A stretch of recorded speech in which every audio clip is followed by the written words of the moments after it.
Salam dəyərli müəllimlər, axşamınız xeyirli olsun. Necəsiz?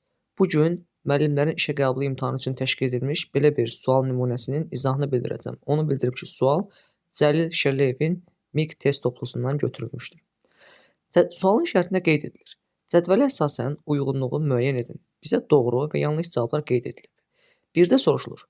Platformanın bünövrə qatı əsasən qranitdən təşkil olunmuşdur. Qarşısına doğru qeyd edilib. Bəli, bu fikir doğrudur. Platformanın bünövrə qatı əsasən qranitdən təşkil olunmuşdur. 2-də qeyd edilir. Almaniya-Polşa ovalığı və mərkəzi düzənliklərdə Moren relyef formlarına geniş rast gəlinir. Yanlış qeyd edilib, yanlış deyil. Bu fikir doğrudur. Həm Almaniya-Polşa ovalığı, həm də mərkəzi düzənliklərdə Moren, yəni buzlaq mərkəzi relyef formlarına rast gəlinir. 2-ni çıxırıq. 3-də qeyd edilib. Şərqi Avropa düzənliyinin bünövrəsi Paleozoy erasında yaranmışdır fikri. Doğrudur, xeyr, doğru deyil. Bildiyimiz kimi Şərqi Avropa qədim platformadır və qədim platformalar Paleozoyda deyil, Arxey və Proterozoy eralarında əmələ gəlmişdir. 3-ü də çıxacaq.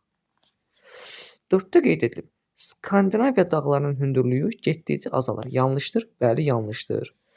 Skandinaviya qədim dağ olsa da 4-cü dövr buzlaşmasına məruz qaldığı üçün hündürlüyü azalmır, əksinə artır. 4-ü götürəcəyik. 5-də qeyd edilib. Tektonik hərəkətlər nəticəsində Şərqi Avropanın mərkəzi hissəsi qalxır, qərb hissəsi enir. Doğrudur? Xeyr, yanlışdır. Əksinə, mərkəz hissəsi enir, qərb hissəsi qalxır. 5-də çıxacaq. 6-da qeyd edilib. Yer qabığında ən geniş yayılan suxular qranit və bazaltdır. Doğrudur? Bəli, doğrudur. Vəsaitlərdə bu məlumat öz əksini aydın formada tapır. 6-nı da götürəcəyik. Deməli, bizdən təbii ki, uyğunluq istəndiyi üçün bizim doğru cavabımız olacaq təbii ki 1, 4 və 6.